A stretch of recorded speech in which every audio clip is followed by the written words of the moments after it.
Welcome to excel tuition. बच्चों, excel tuition Goa board इस channel में आप सभी का स्वागत है। इस वीडियो में पाठ 7वां विपदा में मानव धर्म, ये मोहनदास सो सुरलकर जी का पाठ है जो 9वीं के हिंदी पाठ्य पुस्तक में से है।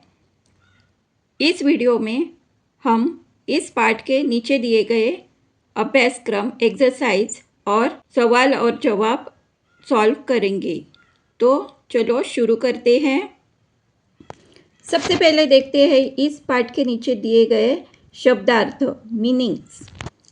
जिगर, कलेजा, दमकल, फायर ब्रिगेड, कृतज्ञता, उपकार या एहसान, तीतर बितर, बिखरा, इंतजाम यानी प्रबंध, बेहाल, परेशान, बढ़ाव, वृद्धि, चुनौती यानी ललकार। अब देखते हैं शब्द युग्म का वाक्य में प्रयोग। इधर उधर, इस शब्द युग्म का वाक्य में प्रयोग होगा मेरा भाई इधर उधर देखने लगा। आप अपना भी वाक्य लिख सकते हैं। 1-2, वह 1-2 दिन में वापस आ जाएगा।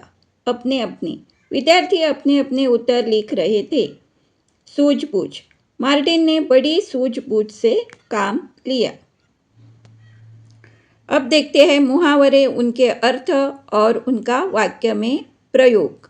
जो मुहावरा दिया है वही उसका ही वाक्य में प्रयोग होना चाहिए, ना कि उसके अर्थ का। तो पहला मुहावरा है जिगर का टुकड़ा होना, बहुत प्यारा होना। मेरे भाई की बेटी मेरे जिगर का टुकड़ा हो गई है।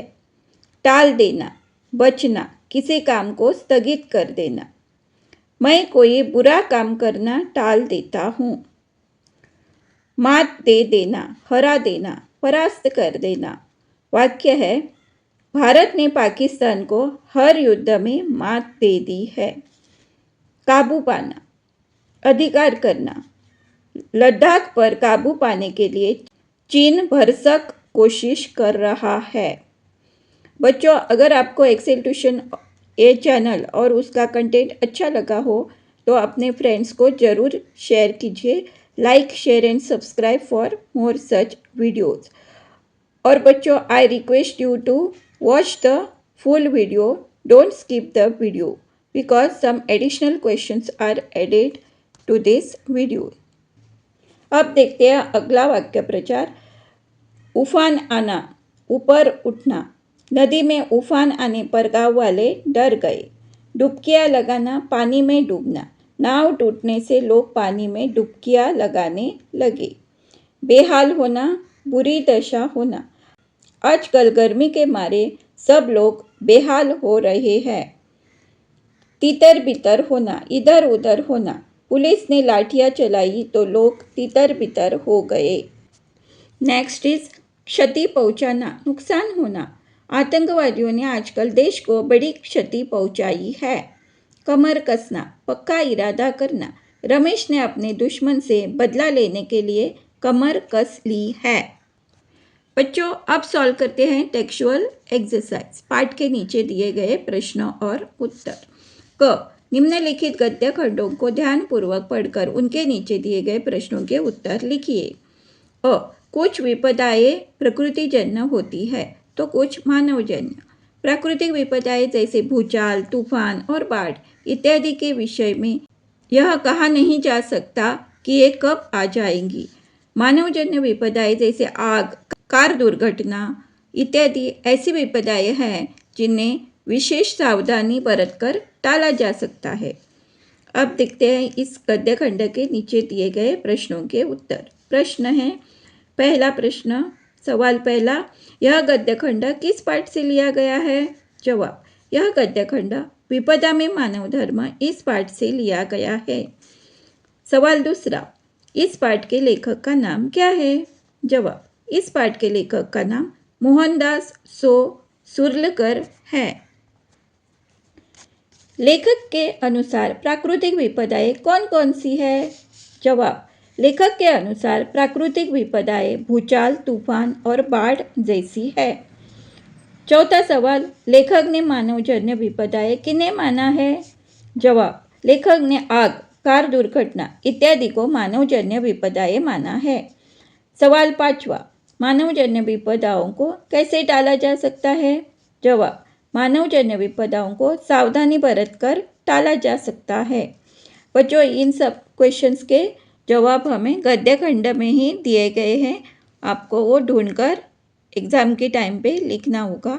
इसलिए आपको लेसन रीडिंग बहुत ही इम्पॉर्टेंट है, आपको पाठ पढ़ने चाहिए। अगर आपको परीक्षा में अच्छे अंक चाहिए तो पाठ वाचन इज मस्ट, लेसन रीडिंग करना ही चाहिए। अब देखते हैं दूसरा गद्य खंड। आज युवा पीढ़ी के सामने यह एक चुनौती है कि वह कमर कसकर इन विपदाओं का सामना करे और अपनी तथा पीड़ितों की रक्षा करे। इसके लिए हर छात्र को आनंद और पीटर जैसे युवाओं से सीख लेनी चाहिए। एक सजग और साहसी विद्यार्थी विपदाओं से अपनी रक्षा कर सकता है और दूसरों की भी। अब इस गद्य खंड पर हम प्रश्न उत्तर यानी सवाल जवाब देखते हैं। पहला सवाल है, यह गद्य खंड किस पाठ से लिया गया है? जवाब, यह गद्य खंड विपदा में मानव धर्म इस पाठ से लिया गया है।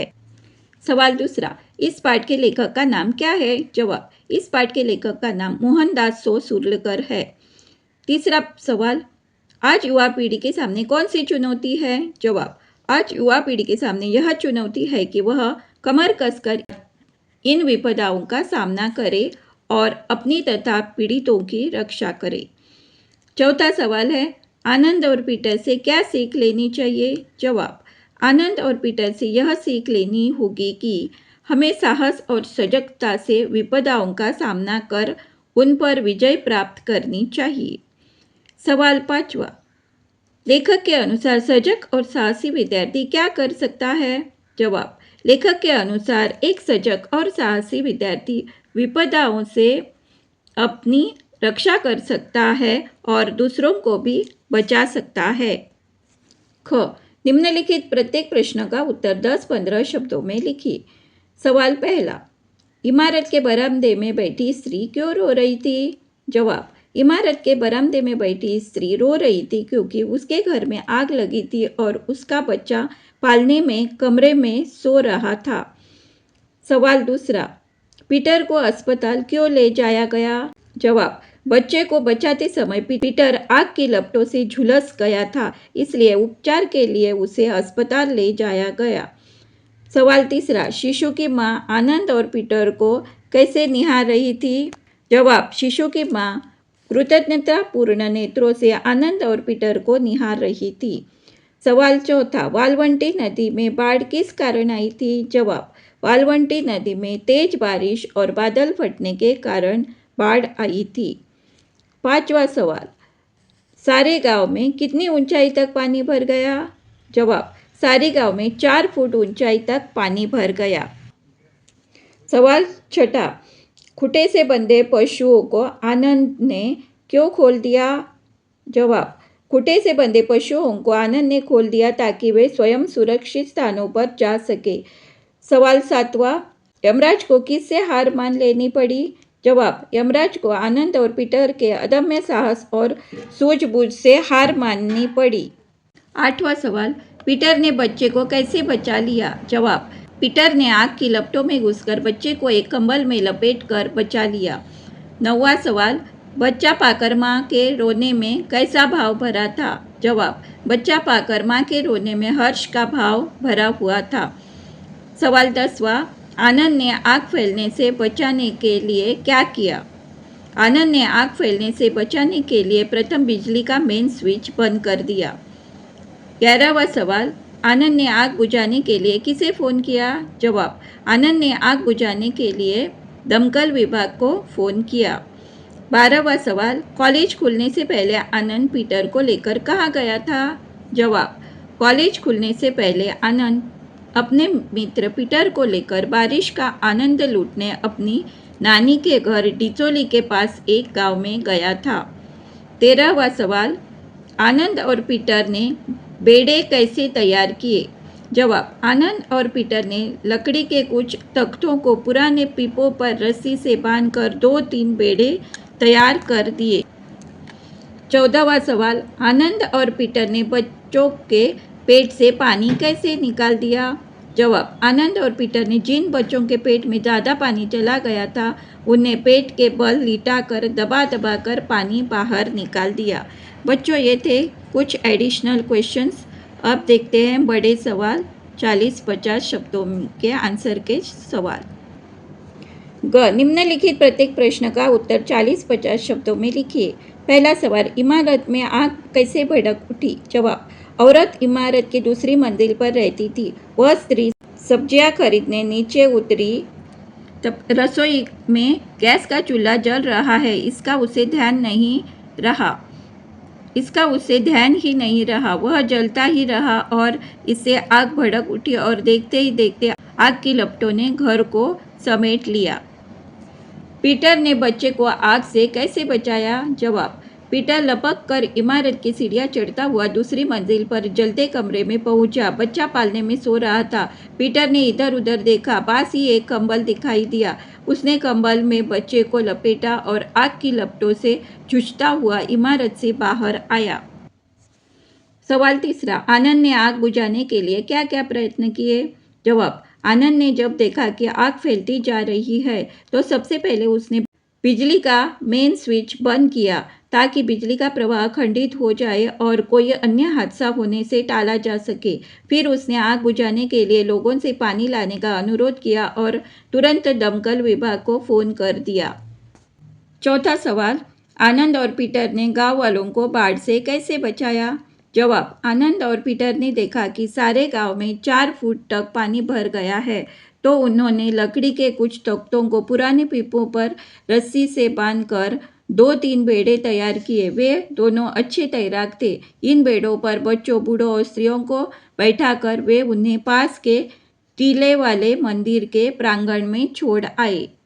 सवाल पांचवा, बाढ़ के बाद आनंद और पीटर ने गांव वालों की कैसे सहायता की? जवाब, बाढ़ के बाद आनंद और पीटर ने उन लोगों के लिए वहां पर्याप्त पीने का पानी और भोजन सामग्री की व्यवस्था में सहयोग किया। बाढ़ का पानी उतरने पर उन्होंने गांव के युवकों तथा स्वयंसेवी संस्थाओं से संपर्क साधकर उनकी मदद से गांव वालों के लिए औषधि, अन्न, वस्त्र आदि का प्रबंध किया। उनकी फसलों के नुकसान की सूचना प्रशासन तक पहुंचाई और उन्हें मुआवजा दिलवाया। छठा सवाल, जो संकट से डर गया समझो मर गया। इस कहावत का अर्थ समझाओ। जवाब, इसका मतलब है कि डरपोक व्यक्ति जीवन में कभी भी विजय प्राप्त नहीं कर सकता। विपदाएं तो हर वक्त आती रहती है। उनसे डर जाओगे तो उनसे अपने आप को बचाने की कोशिश नहीं करोगे तो शायद जान भी चली जा सकती है। दुर्बल व्यक्ति हो या सबल व्यक्ति, संकट आने पर सोच समझकर मुकाबला करना चाहिए, नहीं तो मौत आ सकती है। सवाल सातवां, आग लगने पर इमारत के सामने भीड़ क्या कर रही थी? जवाब, इमारत में आग लगने पर मां का जोर जोर से छाती पीटना सुनकर वहां बड़ी भीड़ इकट्ठा हो गई, लेकिन भीड़ में तमाशबीन ही ज़्यादा थे। किसी में इतना साहस नहीं था कि वह आग की लपटों में घुसकर स्त्री के बच्चे को बचा सके। बच्चों, अगर आपको एक्सेल ट्यूशन ये चैनल और इसका कंटेंट अच्छा लगा हो तो अपने फ्रेंड्स को ज़रूर शेयर कीजिए। Like, share and subscribe for more such videos, and I request you to watch the full video. Don't skip the video because some additional questions are added to this video. अब देखते हैं अंतिम सवाल। 8वां सवाल, बाढ़ के कारण गांव की क्या हालत हो गई थी? जवाब, तेज बारिश और बादल फटने से वालवंटी नदी में बाढ़ आ गई थी। पानी का बढ़ाव प्रतिक्षण बढ़ता जा रहा था। गांव के खेतों तथा झोपड़ियों में पानी भरने लगा। गांव में 4 फुट ऊंचाई तक पानी भर गया। फसलें, अनाज और अन्य सामान पानी में डूब गया था। छोटे छोटे बच्चे पानी में डुबकियां लगा रहे थे। वे बहुत ज़्यादा पानी पी चुके थे और बेहाल हो रहे थे। धन्यवाद। Thanks for watching. Do like, share and subscribe for more such videos.